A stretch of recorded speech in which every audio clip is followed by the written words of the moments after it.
Hi, people. Good night, good night, good night. We're going to talk a little bit about King Tutankhamun, his life and his times.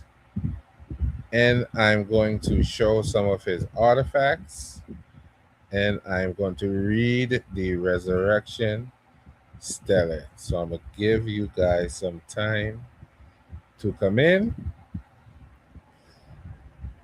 I'm going to go into, oops, I didn't mean to do that. Did I leave? I'm going to go into a couple of other texts before I get into that. So,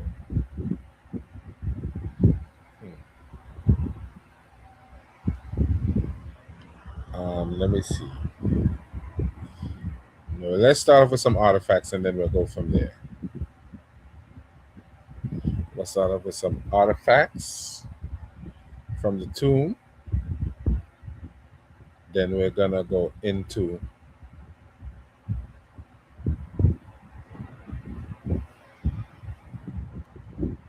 some other things, right? This is from Objects of History Study in honor of John H. Taylor, edited by whomever, right? This is some objects from King Tutankhamun's tomb, right? So let's get into it. If you, all right, let's get into it, and I'll come back and see who's actually watching. So let's go into the objects from King Tut's tomb. All right, the alabaster casket from the tomb of King Tutankhamun. It's labeled number 40. So let me see. Right, number 40. So let me see. Right. Yeah. Let me make it bigger. Hopefully, you guys can see it. Carter object number 43 is a rectangular casket of Egyptian alabaster, travertine, measuring 33 centimeters long, 17.4 centimeters wide, with its vaulted lid in position, standing at over 25.8 centimeters high. The box proper is precisely cut from a single piece of stone, as its matching, neatly hollow cover, a projecting L-shaped flange. Right, so we don't need to get into all that. This is the box here. Wait a second. Let me get my pointer to show you. Right, on the side here, what it says. It says, okay, we can start from this side here. Hemet, Laswoot Weret,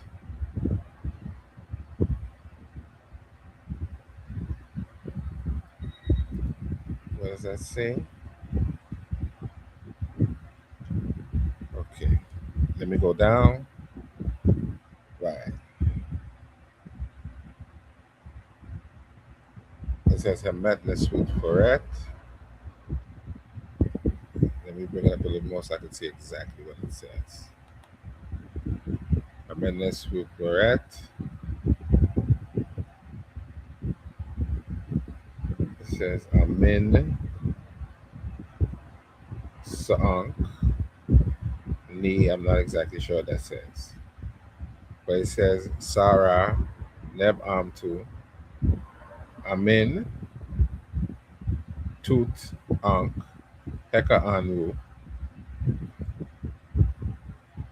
So Sarah means son of Ra, Lord of Splendor, Tutankhamun, ruler of Anu. This says Nefernetra, the good nature, Neb Tawi, Neb Keper, says Neb Keper Rura. Then you have May Ankh, D, may he be given life, G, forever and eternity. right? I can't make out the rest of that. So let's go down. This one, Nefernecha, Waret. I think that says Waret, Naket. Not were, said Naket, Naketu, Aha, Min, Neb,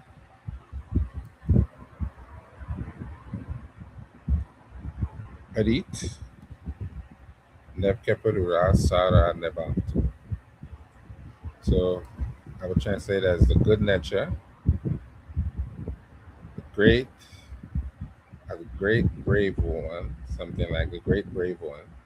Not sure what this means. Nebkeperura, Sara, Nebantu, Tutankhamon.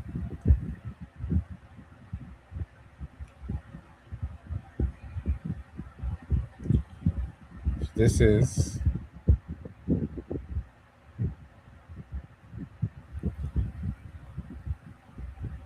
alabaster objects displaying Ankh and reverse combination would be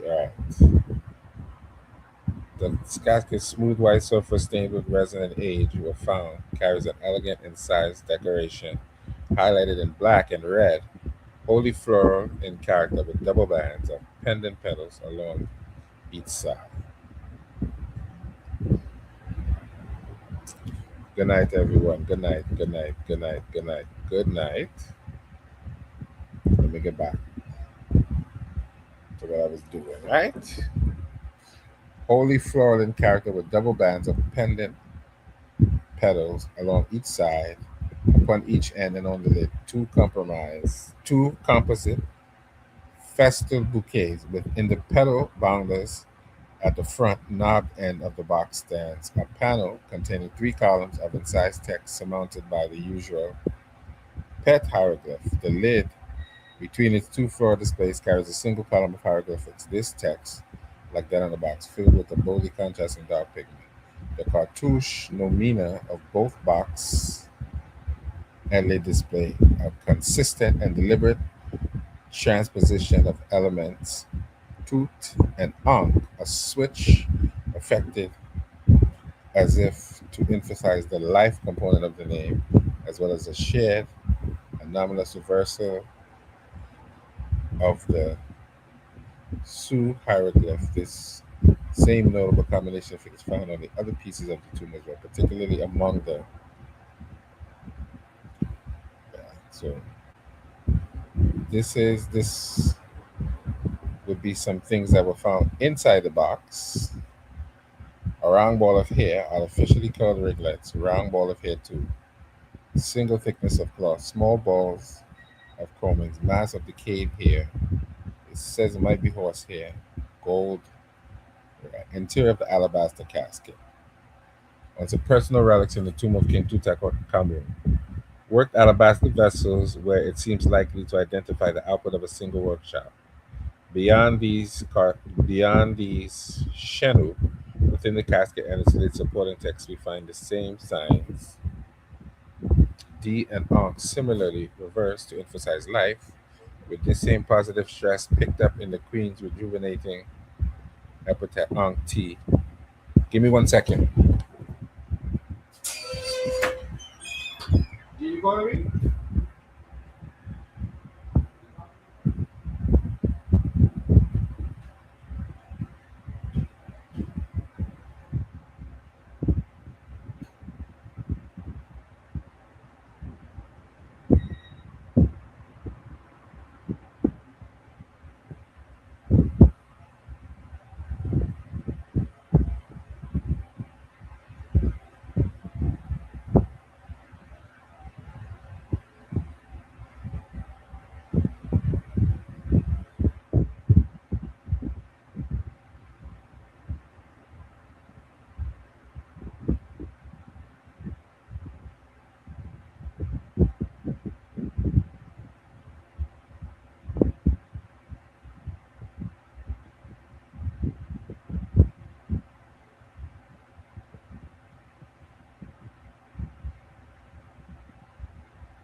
Sorry about that. Somebody was calling me there. Sorry about that.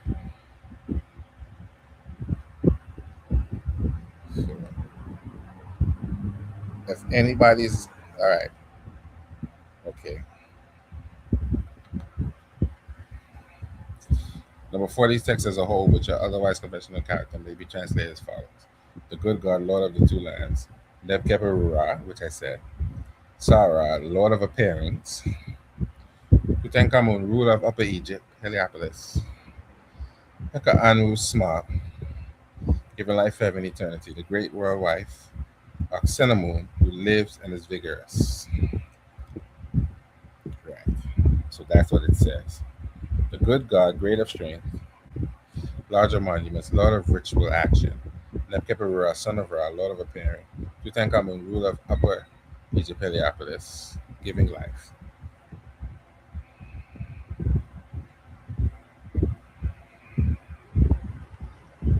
So here's some more treasures here.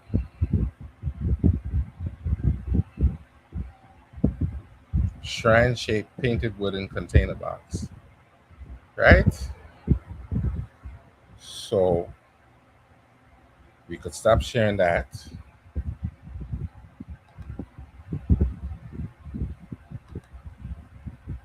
Right? Remove that.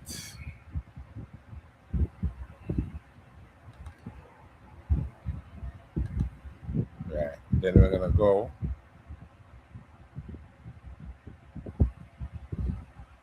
Uh,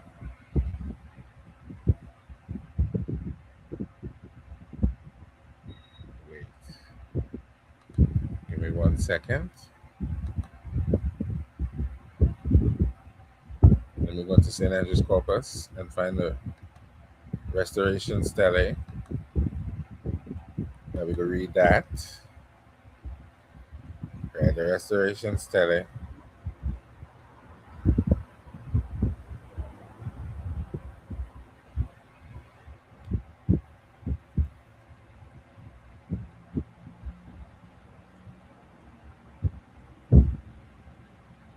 Restoration Stele of King Tut.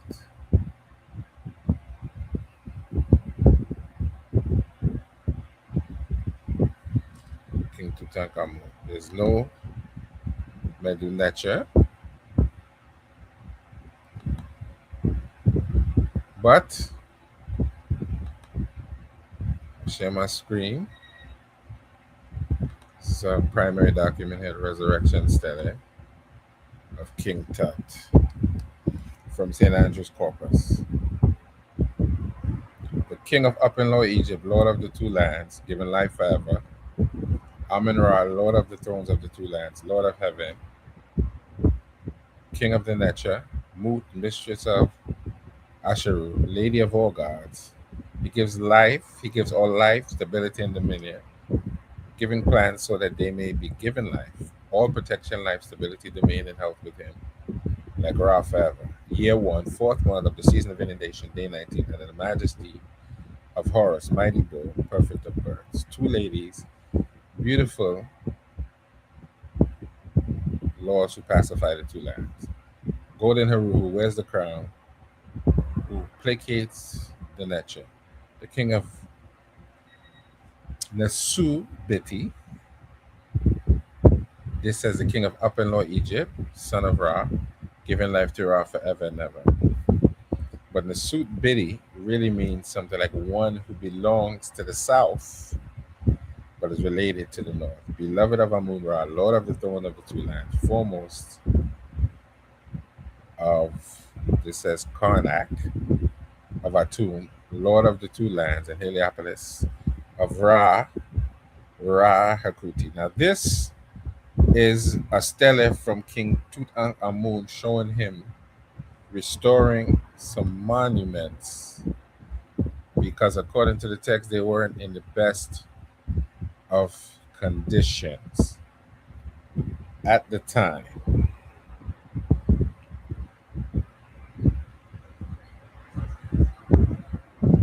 Of Ptah, south of this wall, Lord of Antawi and of Jehuti, Lord of the sacred wood, the one who appears on the throne of the living, like his father Ra, every day. Nef- uh, Good nature, son of Amun, offspring of Kamutef, glorious seed, sacred egg, begotten by Amun himself, father of the two lands, who molds his molder, who creates his creator, for whose creation the souls of Heliopolis assembled, to act as king of eternity, a Haru who endures forever, a good ruler who does what is beneficial to his father and all nature. He has restored what was in ruins as monuments of eternal age. So all of this is describing King Tutankhamun and says he restores what was in ruins as monuments of eternal age. He has dispelled injustice throughout the two lands, and justice was established in its place. He lets falsehood be an abomination, and the land as in its primordial time. Now, when the majesty arose as king, the temples of the god, the Necher, the Necheru, and the Turks from this Elephantine to the lagoons of the delta had fallen into ruin. Their shrines had fallen into decay and had become ruins overgrown with plants. The sanctuaries were as if they had never existed. Their temples were footpaths. The land was in distress. The gods were turning away from this land. If an army was sent to, this says, Palestine, to widen the borders of Kemet, no success of theirs came about at all. If one prayed to a Necha to ask something of him, he wouldn't come at all. Similarly, if one prayed to any Netert, he wouldn't come at all. Their hearts were weak in their bodies. They destroyed what had been built. After some days had passed after this, His Majesty appeared on the throne of his father. They're talking about King Tutankhamun after Akhenaten, and he ruled the banks of Horus.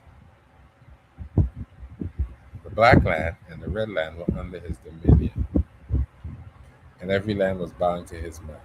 Now his majesty was in his palace, which is in the house of Aakhepkari,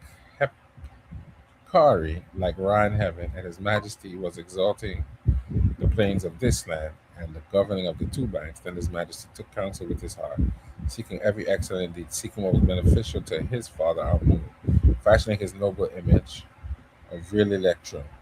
He surpassed what had been done before. He fashioned his father Amun on 13 carrying poles, his sacred image being of electrum, lapis lazuli, or turquoise, and every kind of precious stone, whereas formerly the majesty of this noble nature had been on 11 carrying poles. He fashioned Ptah, south of his will, lord of Amtal, his noble image being of electrum on 11 carrying poles. I think electrum was like silver and gold mix. The sacred image being on the electrum, lapis lazuli, turquoise, and every kind of precious stone. As formerly the majesty of his noble god had been on 7 carrying poles, and his majesty built monuments for the nature, fashioning the statues of real electrum from the best of foreign lands, building their sanctuaries in Europe as monuments of eternal age, endowed with property forever.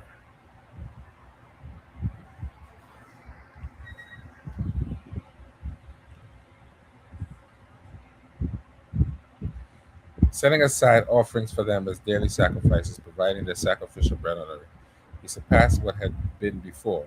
He outdid what had been done since the time of the ancestors. He initiated priests and prophets, children of officials from their towns, sons of noted men whose names were well known. He multiplied their altars with gold, silver, bronze, and copper, without limit of anything. He filled his warehouses with male and female servants, brought as booty of his majesty. All tributes to the temples were increased double, treble, triple, and quadruple with silver, gold, lapis lazuli, turquoise, and every kind of precious stone.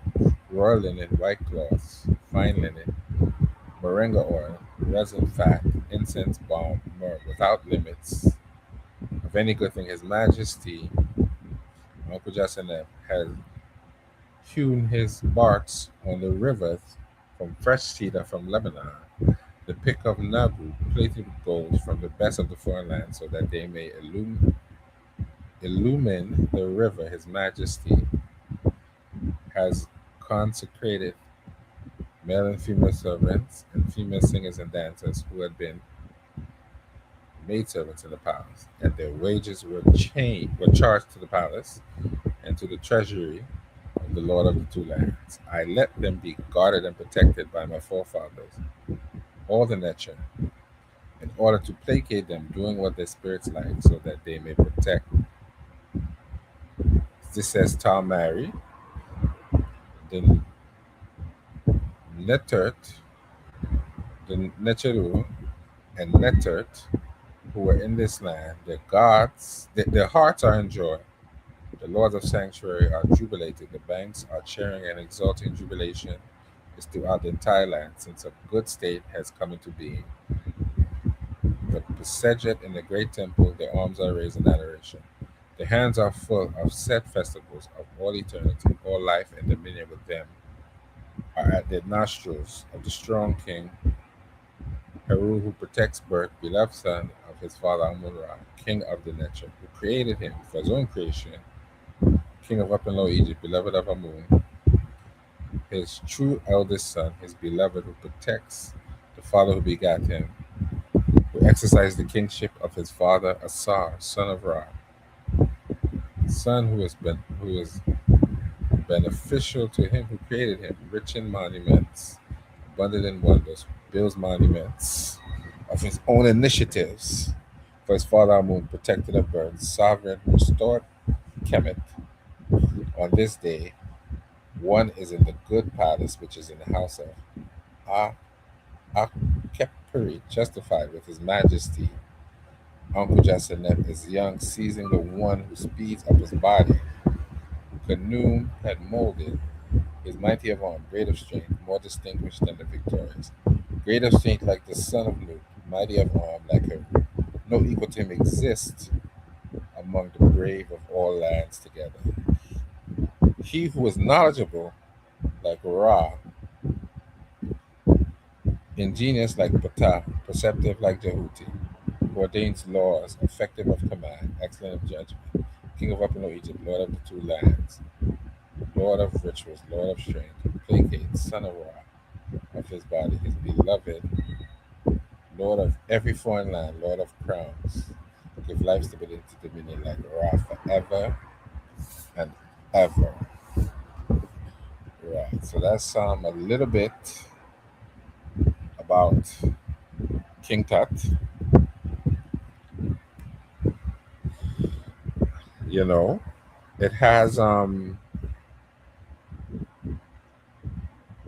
let me right. I have some that's the most primary sources I was able to get. A lot of this um hmm, a lot that's what a couple of things that I could get. So thank you guys for tuning in. Let me see. Let me see. Just for good measure, I'm gonna read.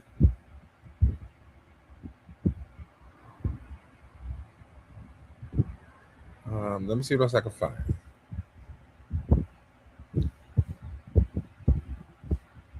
Let me see what else I can find before I go.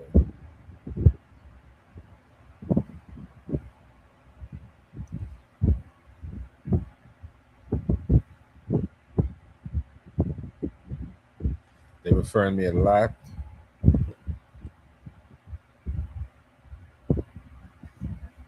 to Howard Carter,